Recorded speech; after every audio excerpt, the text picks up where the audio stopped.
दोस्तों, हम इस वीडियो में जानेंगे कि फौजदारी केस में चार्जशीट किसे कहते हैं। चार्जशीट को चालान या फाइनल रिपोर्ट भी कहा जाता है। हालांकि सीआरपीसी में चालान शब्द का इस्तेमाल कभी नहीं किया गया है और इसका इस्तेमाल केवल अदालती कार्रवाई में किया जाता है। एक चार्जशीट एक मुकम्मल तहकीकाती रिपोर्ट है जो किसी तहकीकाती एजेंसी या कानून नाफिज करने वाले इदारों की तरफ से एफआईआर की बुनियाद पर तैयार की जाती है ताकि फौजदारी अदालत में जुर्म का इल्ज़ाम साबित किया जा सके। ये रिपोर्ट बुनियादी तौर पर एक पुलिस अफसर की तरफ से पेश की जाती है ताकि ये साबित किया जा सके कि मुलजिम किस जुर्म में शामिल है या इसने भारत में लागू किसी भी दंडात्मक कानून के तहत दंडनीय अपराध किया है। इस रिपोर्ट में एफआईआर दर्ज करने की जांच प्रक्रिया शुरू होने से लेकर जांच पूरी करने और अंतिम रिपोर्ट तैयार करने तक के तमाम रिकॉर्ड मौजूद होते हैं। पुलिस स्टेशन का इंचार्ज अफसर जो इंक्वायरी करता है मामले का संज्ञान लेने के लिए न्यायिक मजिस्ट्रेट के सामने आरोप पत्र यानी चार्जशीट दाखिल करता है। जुडिशियल मजिस्ट्रेट के सामने चार्जशीट दाखिल होने के बाद अदालत फैसला करती है कि किस मुलजिम के पास इसके खिलाफ मुकदमा चलाने के लिए शुरुआती तौर पर काफ़ी सबूत मौजूद है। चार्जशीट दाखिल करने से पहले मजिस्ट्रेट किसी भी अपराध का संज्ञान नहीं ले सकता है। अब हम जानेंगे कि आपराधिक कानून में चार्जशीट का प्रावधान क्या है। आपराधिक संहिता 1973 की धारा 173 एक पुलिस अधिकारी की रिपोर्ट प्रदान करती है और जब कोई पुलिस अधिकारी अंतिम जांच पूरी होने के बाद धारा 173 सीआरपीसी के तहत पुलिस रिपोर्ट दर्ज करता है तो उसे चार्जशीट या चालान या अंतिम रिपोर्ट कहा जाता है। चार्जशीट सीआरपीसी की धारा 173(2) के तहत पुलिस अधिकारी की अंतिम रिपोर्ट के अलावा और कुछ नहीं है। यदि चार्जशीट दाखिल करने के बाद कोर्ट संतुष्ट नहीं होता है तो मजिस्ट्रेट आगे की जांच के लिए आदेश दे सकता है और पुलिस अधिकारी सीआरपीसी की धारा 178(2) के तहत मामले की जांच आगे कर सकता है। अब हम देखेंगे कि चार्जशीट में किस चीज का जिक्र होना चाहिए। दंड प्रक्रिया संहिता 1973 की धारा 173 में आरोप पत्र यानी चार्जशीट से संबंधित प्रावधान शामिल है जो कि तरीकाकार के कानून का एक अहम हिस्सा है, जिसमें मुखबिर, शिकायतकर्ता, आरोपी और पीड़ित किसी गवाह या अपराधी के नाम से संबंधित सभी विवरण, जब्त की गई वस्तुएं, दिनांक, समय और अपराध के घटित होने का स्थान, जांच अधिकारी का नाम, मेडिकल रिपोर्ट यदि कोई बनी है, एफआईआर नंबर, केस डायरी के सही निष्कर्ष आदि शामिल हैं। इसलिए हम कह सकते हैं कि चार्जशीट में एफआईआर दर्ज करने की जांच प्रक्रिया शुरू होने से लेकर जांच पूरी होने और अंतिम रिपोर्ट तैयार करने तक के सभी अहम रिकॉर्ड शामिल होते हैं। धारा 173(2) के अनुसार राज्य सरकार द्वारा निर्धारित फॉर्म में जांच पूरी होने के तुरंत बाद रिपोर्ट दर्ज की जाएगी और इसमें निम्नलिखित शामिल होंगे। पार्टियों के नाम,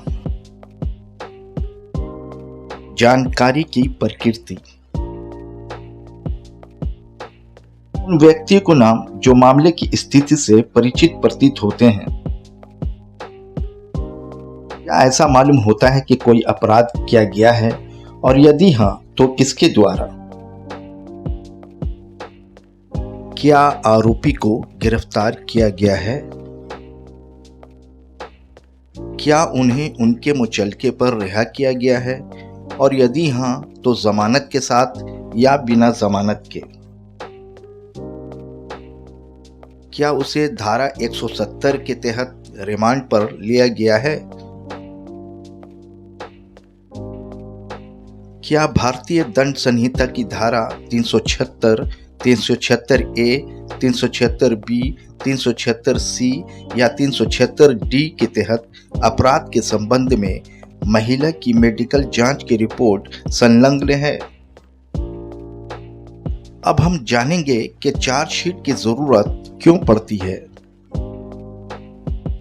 चार्जशीट का मकसद किसी व्यक्ति को उसके खिलाफ जारी किए जा रहे आपराधिक आरोपों के बारे में सूचित करना है। जिस व्यक्ति के खिलाफ चार्जशीट दायर किया जाता है उसे आरोपी के रूप में जाना जाता है। जिस व्यक्ति के खिलाफ इल्जामात लगाए गए हैं इसे अदालती कार्रवाई के दौरान हाजिर होना होगा, चाहे वो बेकसूर ही क्यों न हो। स्टेट के पास चार्जशीट दाखिल करना आपराधिक कार्रवाई शुरू होने का संकेत देता है। एक बार चार्जशीट कोर्ट में जमा होने के बाद न्यायिक प्रणाली में अभियोजन की कार्रवाई शुरू हो जाती है। आइए अब हम जानेंगे कि चार्जशीट का क्या महत्व है।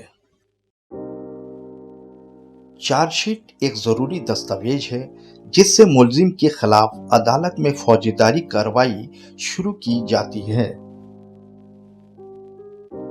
चार्जशीट में मुखबिर और मुलजिम का बयान, आईपीसी या किसी दूसरे एक्ट के तहत इसके खिलाफ लगाए गए इल्जामात और वाक़े का खुलासा शामिल होता है।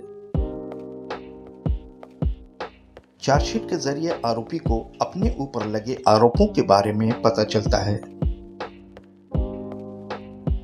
चार्जशीट में अपराध की रिपोर्ट करने के समय से लेकर उस स्थान तक की सभी प्रक्रियाओं को शामिल किया जाता है जहां अपराध हुआ है।